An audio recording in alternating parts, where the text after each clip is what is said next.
Red Ray Gun Limited presents The Benji and Nick Show. Hello. Hello. Hello. You can't say hello twice. Good day. Good afternoon. Good evening. Good Friday. Goodness. Good food magazine. Loch Ness. There. Hey, good, nice one. Well done. Good food. You were just letting me win. Just trying to think of other goods. Welcome to the Benji and Nick Show. Yes, a warm welcome to you all. My name is Benji. And mine isn't. No, it's not. It's Nick. Nick Briggs. I love the way you have to spell it out when it's obvious that if I'm not Benji, then I must be Nick. Not necessarily. You could be Frank. Well, let's be very frank about this. You could be Jamie, because Jamie Anderson does appear on this, you see. That's true, but not in this one. Well, not in this one. In a format shuffle, we're going to go straight into our topic of the week. Special branch, A Copper Called Craven, which we spontaneously selected last time, didn't we? We certainly did, yeah. It was a bit of a on-the-fly sort of moment, but I actually think that it was a good choice. Yeah. Well, let's just quickly explain for anyone who doesn't know about it, what year it was. What year was this one? So this particular one, I think would have been 72, but I'll double check. Well, I think it's a bit later than 72. 73. Ah, yeah, because Special Branch started 1970, 71, something like that. Yeah, it's probably about right, yeah. They had several series of 69 to 74. Ah, there you go. Yeah, several series of it with Darren Nesbitt and Fulton Mackay as the main characters. And it was a studio-based, videoed, very typical British TV drama of that time. Filmed inserts, creaking sets, wobbly doors, all the rest of it. Filmed in large continuous chunks, so quite a few fluffs and mess-ups and things in it. And then they decided in 1973 to revamp it. Euston Films making it, and this was really the template for The Sweeney, which came later, which is, it's all shot on 16mm film, quite quickly, quite rough and ready, using stock music for incidental music, but trying to sort of make it like a sort of gritty independent movie, really, isn't it? Absolutely, and it delivers the goods, in my opinion. So the episode we chose was the first episode of Series 3 of that revamp, called A Copper Called Craven. Absolutely loved it, to be honest. Craven, played by George Sewell. War as hell. That's a quote. Can't look at him without thinking it, though. It's just Mr. Ratcliffe. But it's I suppose we'll work through this in sort of sections, as it were, really. But okay. I think first and foremost, it looks brilliant. In my opinion, I think it looks wonderful the way they've done it, because it's obviously all shot on location, pretty much. It's absolutely grand. I think they do a great job, and it kind of, whether you're in his flat, in the office, whether you're in the back of a van, it's just all done really well, and I just loved that about it. It felt like it had a good life to it. It was stimulating and interesting. I loved the story in it, with old Craven being framed for something for £300 that he did not put into his bank account. But it's really good, because you do kind of feel, I certainly feel that I felt sorry for the bloke. He was real desperately trying to clear his name when the other copper was clearly really against him, wasn't he? And it was a frame up by, I think, Irish Republicans, wasn't it, who'd framed him, as it turned out. Indeed, because yes. It's a great device for letting you get to know the new lead character. They'd had 4 years of Darren Nesbitt and Fulton Mackay in a very different kind of show, and they had to sort of start running here. And the best way for you to get to know a character is to put him under duress. You establish that he's got this great job, and then you say, no, we're going to take it away from you because we think you've done something wrong. So he has to account for himself. He has to talk about himself. He has to tell them about his education. He gets needled by the interrogator, who's Count Grendel from Android Atara. from the Androids of Tara and Doctor Who. What's the name of that actor? I can't remember his name. That's what I was trying to. I'm looking at the IMDb now. He does the whole "don't like people with the old school tie, do you, Craven?" Yeah, you know, because he's very much so. Craven's not university educated. He was in the army in security, but only as a sergeant. So he's not officer class, and yet he's risen up the ranks to chief inspector in the police. But you know. And they've deliberately chosen someone who works with the grainy film, because I remember as a kid, George Sewell, and it's rather cruel really, but he was sort of famous for having pock-marked skin. Yes, definitely. Terrible skin. Yeah. And they do a lot of big close-ups in sharp focus, and it's almost like looking at the surface of an alien planet sometimes, his face, you know. But it caught on with the audience. It gave him a sort of instantly recognisable thing, didn't it? Well, he's a gritty character. That's the thing. You see him and you think, oh, he's not your pretty boy, you know, lovely looking police officer. He's just an average bloke who's doing a job, isn't he? That's what I take from it. I think he's just a very average bloke. Yes. What do you think of George Sewell as an actor? I think he's a great actor, especially, I mean, in some respects, talking of internet being bad, my internet's not even loading pages right now.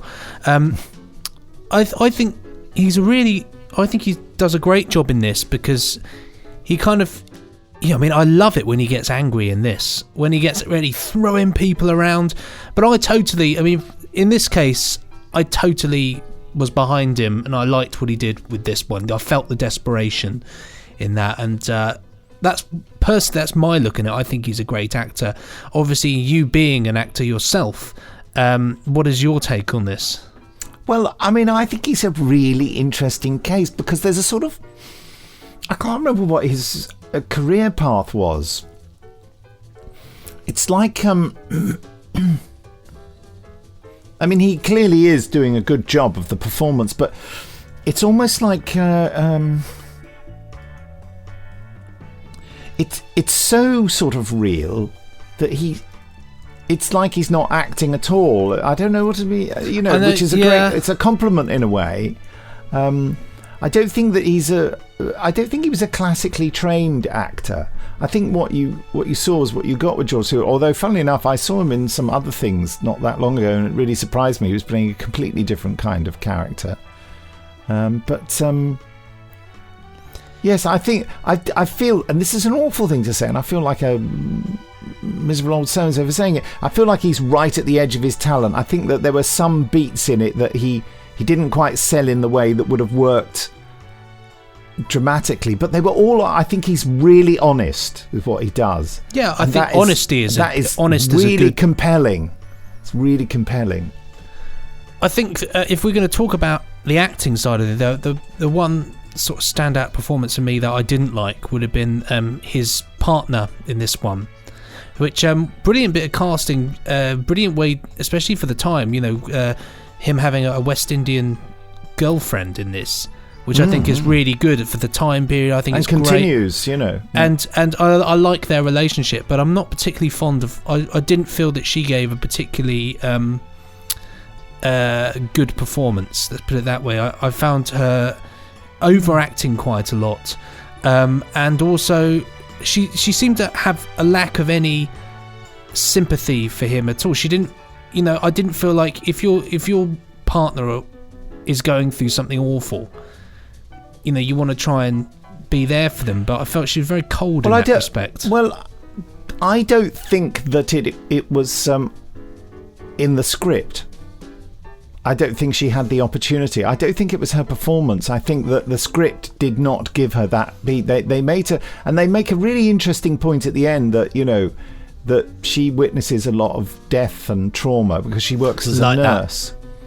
So I think that she's got that thing of she's experienced a lot of hardship and seen a lot of bad things herself. So she's not that sympathetic to him for that reason. I think that's true. Yeah, I think because. I don't know. I thought her performance was pretty honest. Again, raw. It was sort of like not like a honed performance. Sometimes with actors, you sort of love it because it's just such a beautifully crafted piece of work. And these are very rough-edged performances, I think, but they mean it. The scripts aren't sophisticated, are they? It's kind of pretty much, bubblegum, popcorn. Definitely, this isn't a sophisticated piece by any means, but equally. But neither is it stupid or ignorant. I think it's true to itself. It sets out to do something and achieves it well. It sets out to tell you a darn good, straightforward story. Definitely, and I think as well, if it was trying to be sophisticated and clever, I think it would be lost on a lot of people. What you've got here is a good, honest police, detective drama. You're working it out as you go along. He's an everyday man who you obviously are meant to like, and I certainly liked. And all the time you're thinking, well, how is he going to get out of this one? And that's what I thought about it. It didn't, in my opinion, it didn't need to be particularly clever. I felt like when we went back to watch New Scotland Yard, I felt like that was trying to be clever in some ways, and I think it failed. Whereas this is a bit more honest and felt a bit more natural to me. Interesting, just reading about him here. He was the son of a Hoxton printer and a florist. Well, who's calling? Oh. It's Jamie Anderson. Perfect. He's not meant to be in this podcast. Hello, Jamie. Are you recording your podcast? Sorry? Are you recording your podcast? Yeah, I am, unfortunately, yeah. Well, no, I'm turning the tables and interrupting you, you see. That's not fair. You're not meant to be in this podcast. We're doing the podcast differently. You're meant to be in the next one we're recording. Oh, no! You'll have to be in both of them now. How was I meant to know which one you were recording? No. Yeah. Anyway, shall I go away now? Well, did you have anything in particular you wanted to say? Oh, not really. I've just been a really good Samaritan and returned a purse I found on the train to its owner via their bank. Wow, that's nice. Isn't that nice of me? And they had 80 quid in their purse. I could have had that. So, did you take 40 just for as a tip? I took nothing and I remained anonymous. So hopefully the owner of the purse will be very happy. But that's all. I just That's nice. Yeah, I try. Well, I will call you back for your proper starring role. Brilliant. I appreciate that. Thank you very much. All right. Would it be better to get you on the phone rather than FaceTime? No, FaceTime's fine. Okay. All right then. Right. On with the podcast. Thanks, Jamie. Cheers. Goodbye. Bye. God, it all happens on this podcast, doesn't it? Hey, what a good Samaritan.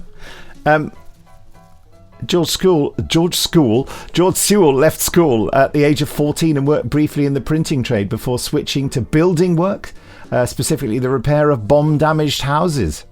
That was after the war, obviously. He then trained as a Royal Air Force pilot, though too late to see action during the Second World War. Probably very lucky, to be honest. Yeah. Following his demob, Sewell joined the Merchant Navy, serving as a steward for the Cunard Line. This is so similar to my grandfather. RMS Queen Mary. Oh, he was on the Queen Mary and the Queen Elizabeth. This is very emotional for me. I love those ships. I was brought up in Southampton. We saw them all the time.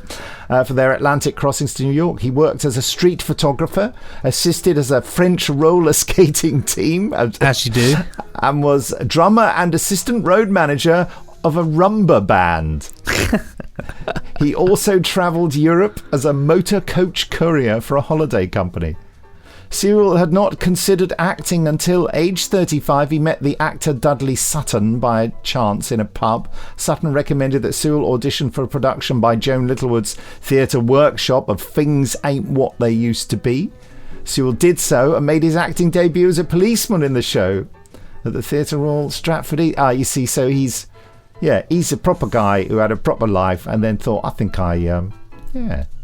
For many years, Sewell was the gritty face of crime and law enforcement in a huge array of television series. It's true. Oh, wow, look at all this. Softly, Softly, Up the Junction, The Power Game, Randall and Hopkirk Deceased. He's done it all. Yeah, and played Alec Freeman in Jerry Anderson's live-action science fiction drama UFO. Yeah, there you go. Special part. Tinker Tailor Soldier Spy. Remembrance of the Daleks. Cracker that one. And he was the subject of This Is Your Life in 1973, which is when he was, while he was filming scenes for the TV series Special Branch. So basically, folks, rather than going to Wikipedia, just tune into our podcast and we'll just read it out to you. Yeah. Well, interestingly, I've managed to track down the chap from Androids of Tara is Peter Jeffrey. That's his name, isn't it? That's right, yes. And he does a good job, doesn't he? Smoking those cigars. You wonder whether you think the actor smoked those cigars and they just thought they'd get it into the part. Oh, but I loved it, like that bit where they're at the interrogation table, and he just really slowly gets out that pack, opens it, takes out the cigar, takes the foil off the cigar, puts the foil away, sticks the cigar in his mouth, lights it, sits there, takes a drag of it, and then proceeds with it, and it's so intimidating. Then he says, "Are we ready?" or something. Yes. Where and Craven's had to sit there. Craven's a smoker, and he's had to sit there watching someone else smoke. It's so well done, and he's horrible in it. He really is horrible, and it reminded me a bit of an episode of Life on Mars where they have something fairly similar with somebody comes into who's digging up the same time period. Perhaps it's the same character, but he's just been recast for something. No, but I did love that bit at the end where he says no hard feelings, and I knew that was coming, and I thought Willie, and I thought I wouldn't shake his hand. He was horrible. Yeah. He went above and beyond the call of duty to humiliate Craven, but of course he was doing it to try and get the truth out of him, and was convinced that he was guilty, wasn't he? He was, yeah, and it backfired. It backfired. Of course, Tony Selby was in this, who was in everything. Guaranteed Tony Selby's going to be in something. Glitz, Doctor Who. Glitz, who ends up sleeping with Ace, if you read the books. What? Yes, I know. I know. In the Virgin New Adventures, that happens apparently. What? Did you not know that? I'm utterly traumatised. Seriously, it's in the Virgin New Sophie Adventures. Aldred would be. I must tell her the next time I see her. Yep, that's a thing. I'm pretty sure. I'm 90% sure. I'll double check, but yeah, you've said it now. It's true. It's on the podcast. It must be true. I'm pretty sure. Yeah. Stated that Ace's character outline for Dragonfire is that she'd slept with Ace, with Glitz. So there you have it. How horrific! But that's is that? not in a book. Then that was just in the character. I'm pretty sure it happens in the book. Glitz also appears in. I'm fairly certain that it is in a book. Is it just in an exercise book you've got? Says in the commentary track for Dragonfire, Sophie Aldred, who portrays Ace, was surprised to learn that there was never supposed to be a romantic relationship, but that there was Evers, a terrible article here, supposed to be a relationship between her and Glitz. Remarked that she wasn't sure such an idea made sense. Yeah. But it's out there anyway. It's out there.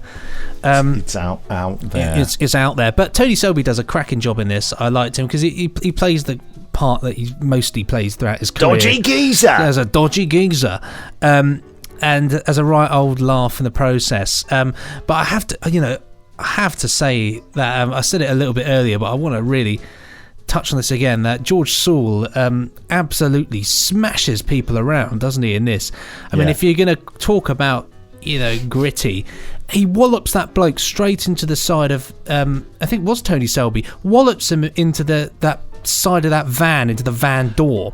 And then the other bloke, the Irish bloke in the office, he smashes him against the wall, against that blackboard or whatever it is, which all clatters down. And I thought, blimey, he's not messing around. He's not taking any prisoners. And I thought, that's brilliant. But I bet the actors probably thought, blimey, he's really going for it, isn't he? Yeah, especially if you do 2 or 3 takes of that. Crikey. Well, I think the fact is they wouldn't have done. Because that was the thing about the way they decided to shoot this. Rough and ready, fairly portable 16mm cameras, a lot of handheld work, a lot of stuff, just single shot stuff on a tripod. And, I think they just went for it. And it really is the template for the Sweeney. I think they definitely, definitely, without a shadow of a doubt. And you can see, the good thing about this is they iron out the creases on this. Not that there are any creases, but I'm sure, time goes on. How can they iron them out then if there aren't? Well, what I mean, certainly not in this in this episode, but yes. But it works, and I think it's very much is what you would call the standard 1970s police drama that we all look back on now, really. Yeah. But I liked it. Done a great panache. I mean, if you showed a clip of it without any of the main characters, you could easily think it was the Sweeney, couldn't you? Oh, definitely. By the look and feel of it. Definitely, without a shadow of a doubt. But it's fun, it's a fun piece, and I love all that opening stuff at the airport. That when he's dead certain, isn't he, old Tony Selby? Dead certain the other bloke's in on it. Yeah. And gradually he just keeps going and keeps going and keeps digging and keeps digging. And no, but he's not. This is all part of the facade that he's putting up, isn't it? But he plays it like he thinks it, so that he can reveal. And they crash into the episode is called A Copper Called Craven, and they crash into the theme tune with him saying, "A copper called Craven." Yeah, bang. Oh, I videoed that off the screen, didn't I, and sent that to you. That was we had a fun exchange of tweets that night, didn't we? Yes, could you maybe explain, it was little messages, wasn't it? Can you maybe explain for the listener the exciting communications we had? Well, we our latest thing is the thumbs up, isn't it? Which is our little bit of magic in which we will film something that we're watching. And just out of shot, a thumb will come into place, and maybe it'll bob, maybe just for a little while, and then it will come back out again. And we also had Nick doing voiceovers over the top, like when the bloke gets whacked at the end. To put it politely. And I also put in a "War is hell" on the close-up. Yes, you did. Yeah. George, "War is hell." War is straight away. I wasn't going to do any of that, but I started filming it. I thought, I'm gonna make noises. I'm gonna do stuff. It's amazing what you do when you've had a beer when you're watching television. Well, fortunately for Nick, I'd had a beer as well, so it was a wonderful exchange. I did send you a beer emoji. I seem to remember. You see. Yeah. Oh yes, I believe you did. But we both, I think it's safe to say, because you watched it the day before I watched it, I think. Yeah. And so I'd seen it before, because you've got the box set, haven't you? Yeah, I'd seen it before, but I hadn't seen it for about a year, and it's just amazing just to watch it again. And I'm going to watch more. Definitely, that's my plan. Is I've got the whole box set. I'm just going to go through it now. I'll probably have to go through Series 3 stuff and then go back to the beginning, because I feel too emotionally involved now. To throw it all away and wait for it. It's a different series. There's no reference between the two of them. It's funny, isn't it? It's a weird way of doing it, but they just decided to revamp it. Yeah, but I think it's such a good title, Special Branch, isn't it? Yeah, it is. It does work. And I think they just thought it's time to do something a bit more souped up. The thing, Darren Nesbitt's character in the original series is a bit of a dandy. He has. He's always wearing really tight shirts and sometimes sort of a bit frilly and huge collars. I know it was the fashion, but he's always wearing something a bit stylish. But Darren kind of he also tells stories at conventions about how and then they increased the budget and got George Sewell in. I think Darren considers himself to be the better actor, but. Yes, he sort of what's the word? Darren Perfect. Kind of, it's interesting me talking about George Sewell's reality, because Darren Nesbitt's portrayal is very you don't know whether he's fluffing lines or not, because Darren Nesbitt does a lot of kind of going, I said to him, and what you did, what, yeah, and he does a lot of that. He doesn't say the lines cleanly. He makes it. He's trying to be ultra realistic, but in this sort of the very evidently overlit Thames television sets, you don't quite buy it. Doesn't cut the mustard. But it's interesting. We should maybe give it a go properly one day. Yeah, I think that could be good fun. But it is interesting how you can go back to these series, like with the Sandbaggers, which we'll talk about on another occasion, which I saw about a year or 2 years ago, maybe. And I'm watching it again now and absolutely loving it even more. What does that say about us? Just watch the same. We're like children. Again. Just watch the same thing. Well, I like the fact that George Sewell he was acting. He passed away in 2007 at the age of 82, and he was still acting in 2006. So he would have been acting at 81. He played George Barron in Casualty. Then a year before that, he was in The Bill, still in The Bill, and the year before that, that same year, he was in Doctors as well. So he'd done a few different things. Just eminently castable, basically. Definitely, He? yeah, absolutely. You know what you're getting with George, with a bit of George Sewell. Bit of Sewell Wally. And he was such a recognisable face, because of the pockmarked face. I remember my parents commenting about it. Everyone knew who George Sewell was, Because he's the man with the bad skin. But everyone loved him, really, great as a tough, rough diamond character. What did you think of the use of stock music in this? Oh, I always love the use of stock music in anything because I think obviously it's right for the time. But I think as well it offers that big budget sound that you otherwise wouldn't get from a drama like that. And again, the stock music thing, I mean, one of the most famous shows for stock music is The Sweeney and The Professionals, and not The Professionals. That's got Laurie Johnson. Yeah, they had Laurie Johnson. They occasionally use a bit of stock, but The Sweeney certainly was a huge one for stock music. And so again, I think it all makes sense. Really, I thought they were very bold with their use of it. I think sometimes the Sweeney used to sort of slip it underneath, sort of in the background, but I know they didn't always do that. But with this, that it really just crashed in, and then they'd fade it out really quickly. Finish with the music now. But I don't recall, interior of pub, fade out. I don't really recall an awful lot of music in this one, though. It didn't. It's one of those things. I don't think it stood out for me as much as, like in say The Sweeney, where the music straight away, new scene, and you hear that bass going dum dum dum dum. That's that which seemed to always be in every scene. With a bit horn comes in. It's a great collection of the music on YouTube. I think it's called On the Beat. It is. Yeah. Absolute. I bought it on CD ages ago. Yeah. Oh, I love it. I mean, it's. Oh no, actually, I think it's called. The collection I bought was called something like Shut It. Shut It, yeah, Shut It, and there's another one like there's the one called Shut It, and there's one called something else. And I think they've got clips of dialogue on the Shut It one. Shut It. Get your trousers on, you nicked. I love the Sweeney. I've got the whole set of that. I think he's absolutely cracking. It's Shut It. That's what it is called. Yeah. Shut It. Shut It. There's a brilliant website as well.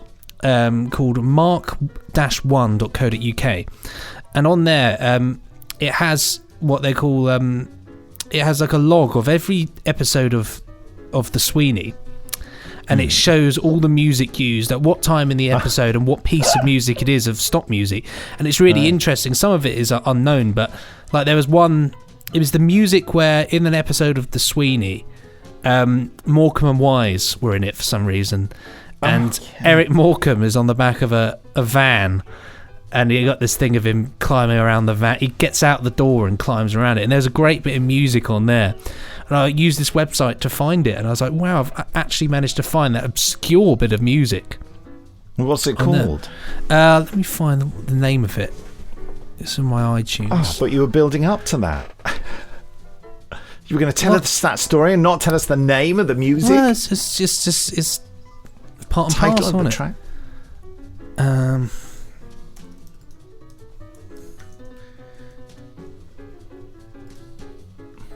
It is called. Oh, I can't wait. I've got to go through all my stuff now.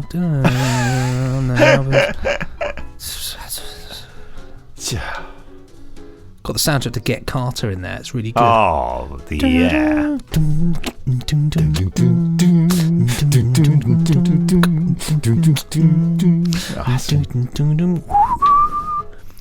It's fantastic. It's in the buffet carriage eating his soup and the starting sequence. Here you go. It's Frank McDonald and Chris Ray, Triggerfinger. Oh, hold on. Triggerfinger. See if you can hear a bit of this. Hold on. Can you hear that on the microphone? Oh, yeah. Wait for it when it comes in with the panpipe.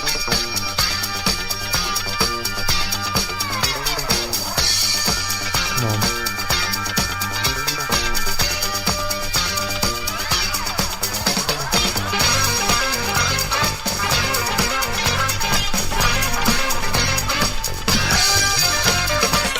Nice one. What a gas. What a gas.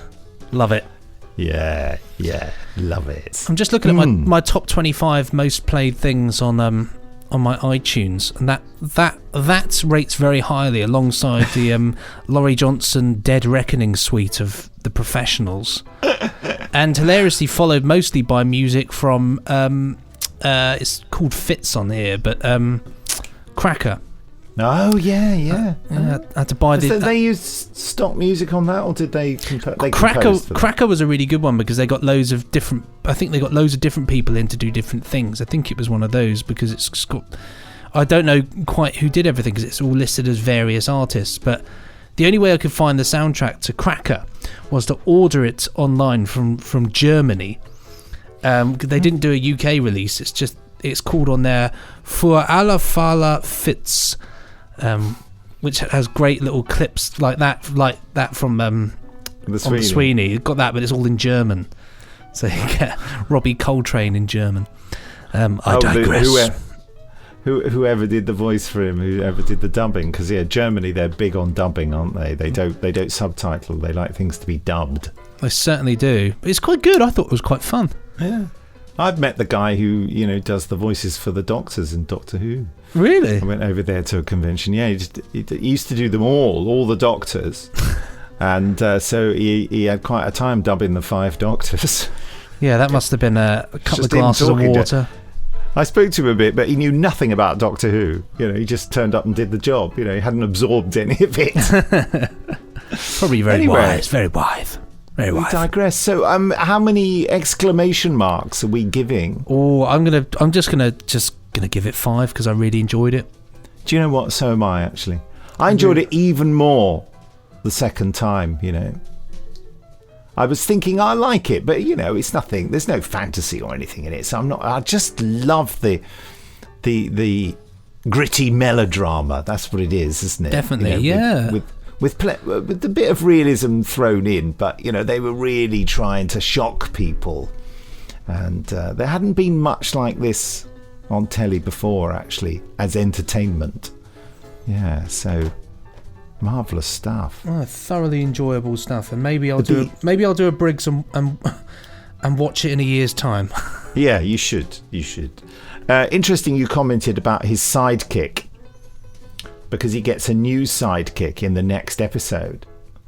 Although really? This one, who does seem strangely devoid of charisma. So I remember thinking, God, is this going to be like the second character in this? But he does come back into it later. This is sort of they do quite a complex character thing with that. Worthwhile. Yeah, you must get the box set. I don't think you can get the George Sewell stuff on its own. Can you? I've got the whole box set. Yeah. I'm talking to the listener when I say you must get the box set. Yeah. Let me have a look. Seeing as I think you can only buy the whole of. You can only buy the whole of the ones without George Sewell, or the ones without George Sewell, the ones with George Sewell together. But you can't get George Sewell stuff on its own. I don't think. In fairness, though, you can get the whole series 1 to 4 for £17. It's not that actually. That's only like what I'd expect to pay for one DVD, really. Yeah. You've got a point there, Benji. Well, sort of point, really. Yeah. I just nearly dragged my headphones out of my ears. It was really quite painful. Yeah, I've done that before. Like when if it gets caught on like a door handle or something. Nasty. Well, that's us talking about now. It's a change to the format. We're not going to choose something to discuss next week because next time we'll be going through your emails By the way, you send those to podcast@nicholasbriggs.com. Nicholas has an H in it, by the way, in case you didn't know. If you're the BBC, of course, you just put podcast@nickbriggs.com. Never get here. I'm not going on about that. We'll be next week. We'll be discussing what we've been watching this week, or next week, and possibly this week as well. Although it will be next week, or maybe anyway. And we'll be talking to Jamie Anderson properly when he doesn't phone up randomly and break the format. Yeah, he's the son of Jerry Anderson, in case you didn't know. Yeah, I don't know why we talk to him, but he's our mate, isn't he? Yeah, he seems to like it, doesn't he? Keep him company, help him out. We'll ask him next week what he's been watching. Should we do that? That's a nice idea. Yeah, he'll just say Neighbours or something, won't he? If I know, Jamie, as you know, he's the biggest Neighbours fan. He loves it. He can't get enough of it. Yeah, you're very brave to say that when he's not here. Well, it's very. He loves it. Honestly, listeners, if you could just tweet him with some Neighbours quotes and a few pictures, anything Neighbours related, I promise you, he'd enjoy it. Someone's going to do it, aren't they? And he's going to go, what? Yeah, that's exactly and you'll be the plan. On the message, yeah. That's exactly the plan. They said, do that, but don't tell Jamie that we told you to. We'll select our topic to discuss in the podcast next. Yeah, the next one. On to the next one. Anyway, so time to get close to the microphone. Yes. I just nearly pulled the headphones out again. God. And, from me, it's goodbye. And from me, it's goodbye too. Pressing stop now. Ka-chunk.